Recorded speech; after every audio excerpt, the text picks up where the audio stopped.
Sveiki, esu humanitarinių mokslų daktaras Andrius Martinkus ir tęsime mūsų pamastymus apie kintantį pasaulį ir apie Lietuvos valstybės, lietuvių tautos vietą šitame kintančiame pasaulyje. Dėkuoju už tai, kad žiūrite, už tai, kad prenumeruojate, už tai, kad komentuojate. Šiandien norėčiau prisiminti dokumentą, apie kurio egzistavimą gal net ne visi mano klausytojai žino. Visi žinome 1918 m. vasario 16 aktą, kuriame skelbiame apie Lietuvos valstybės atkūrimą. Žinoma, kad pirmasis parašas po šiuo dokumentu yra daktaro Jono Basanavičiaus parašas. Jonas Basanavičius pirmininkavo Lietuvos tarybai, kuri paskelbė Lietuvos valstybingumo atkūrimą.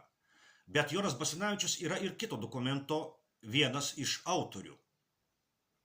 Oficialiai šitas dokumentas vadinasi Lietuvių deklaracija, bet plačiau jis žinomas kaip gintarinė deklaracija. Gintarinė deklaracija buvo paskelbta pačioje Pirmojo pasaulinio karo pradžioje 1914 m. rugpjūčio 17 d. Vilniuje. Taigi, kaip tik šiomis rugpjūčio dienomis jai sukanka 112 metų. Kaip ir šita laida irgi 112. Šalia Jono Basanavičiaus kiti du gintarinės deklaracijos autoriai yra žymus ano metų lietuvių visuomenės veikėjai Stasys Šilingas ir Donatas Malinauskas. Donatas Malinauskas beje yra ir vasario 16 akto signataras. Gintarinės deklaracijos esmė yra lietuvių tautos vardu pareiškiamas Rusijos palaikymas kare su Vokietija. Pareiškiamas tikėjimas Rusijos pergalė ir tuo, kad po tos pergalės mažoji Lietuva bus atskirta nuo Vokietijos ir sujungta su didžiąja Lietuva, aišku, Rusijos imperijos sudėtyje. Apie nepriklausomą Lietuvos valstybę tuo metu, aišku, niekas rimtai negalvojo. Ir tai visiškai suprantama. Kariavo Rusija su Vokietija, kažkas turėjo laimėti, kažkas pralaimėti. Lietuvių tauta buvo padalinta tarp Rusijos ir Vokietijos. Natūralu, kad gintarinės deklaracijos autoriai tikėjusi Rusijos pergalės atveju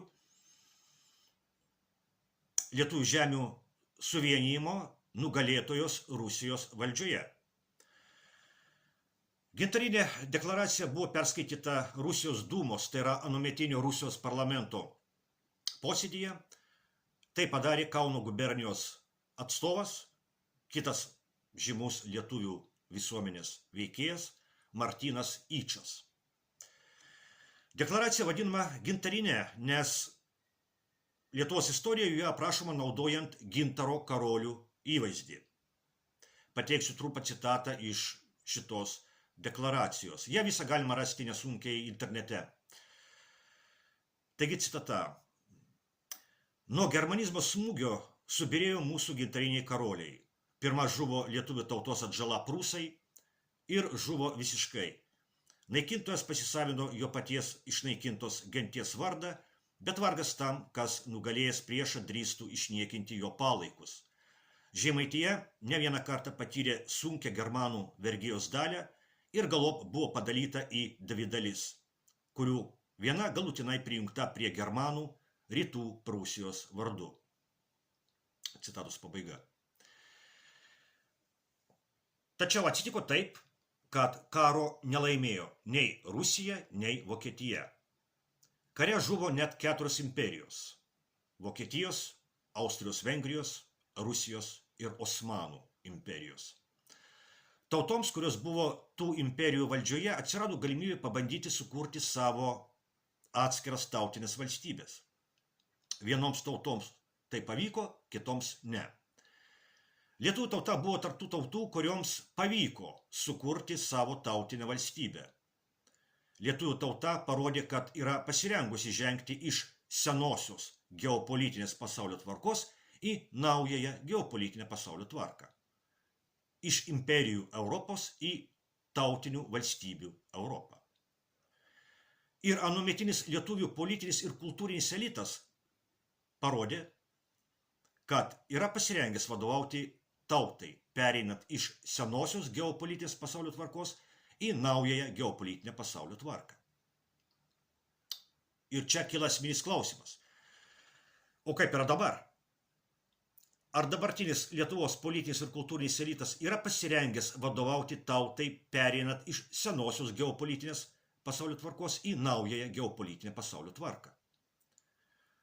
Praėjusio, tai yra 20-ojo amžiaus Lietuvos valstybingumo transformacijose Lietuvoje visada būdavo politinė arba visuomeninė jėga, kuri sugebėdavo vadovauti šioms transformacijoms. Tai yra vesti Lietuvą iš senos geopolitinės pasaulio tvarkos į naują geopolitinę pasaulio tvarką. Tai buvo pirmojo pasaulinio karo metais, kai karo pradžioje gimė gintarinė deklaracija, o karo pabaigoje vasario 16-osios deklaracija.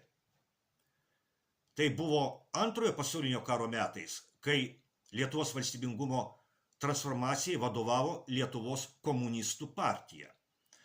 Taip, šita Lietuvos valstybingumo transformacija vyko okupacijos sąlygomis, bet šitai transformacijai vadovavo vidinė Lietuvos politinė jėga, Lietuvos komunistų partija. Patinka mums tai ar ne? Ir pagaliau trečioji Lietuvos valstybingumo transformacija 20-ame amžiuje, kurioje gimė 1990 m. kovo 11-osios deklaracija. Čia veikia dvi pagrindinės politinės ir visuomeninės jėgos. Viena vertus sąjūdis, kita vertus Lietuvos komunistų partija atsiskyrusi nuo TSRS komunistų partijos. Tai yra Brazausko komunistų partija. Tiesa, yra nuomonė, kad šitai Lietuvos valstybingumo transformacijai, kaip ir apskritai TSRS likvidavimui, vadovavo KGB. Bet dabar mums ne tai svarbu. Dabar mums svarbu tai, ar dabartinėje Lietuvoje yra politinė arba visuomeninė jėga, kuri sugebėtų vadovauti Lietuvos perėjimui iš vienos geopolitinės pasaulio tvarkos į kitą geopolitinę pasaulio tvarką. Kol kas aš nematau nieko panašaus. Visos pagrindinės Lietuvos politinės jėgos, kaip ir absoliuti dauguma kultūros srities atstovų, deklaruoja besąlyginį ištikimybę senajai geopolitiniai pasaulio tvarkai. Dabartinio Lietuvos politinio ir kultūrinio elito laikyseną galima palyginti su Burokevičiaus komunistų partijos laikysena TSRS žlugimo procese. Kai Burokevičiaus komunistai buvo įsikabinę į senąją žlungančią TSRS tikrovę, taip ir dabartinis Lietuvos politinis ir kultūrinis elitas yra įsikabinęs į nueinančią nuo istorijos scenos geopolitinę pasaulio tvarką. Lietuvos režimas dantimis ir nagais įsikabino į tą pasaulio tvarką, kuri atsirado po TSRS žlugimo, į vienpolį Jungtinių Amerikos valstijų hegemonijos pasaulį. Savo besąlyginį ištikimybę senai geopolitinė pasaulio tvarkai Lietuvos režimas ypatingai demonstruoja kare Ukrainoje. O Ukrainoje senoji pasaulio tvarka, tai yra vakarų globalizmas, kariauja su naujaja gimstančia pasaulio tvarka, su daugiapoliu pasauliu.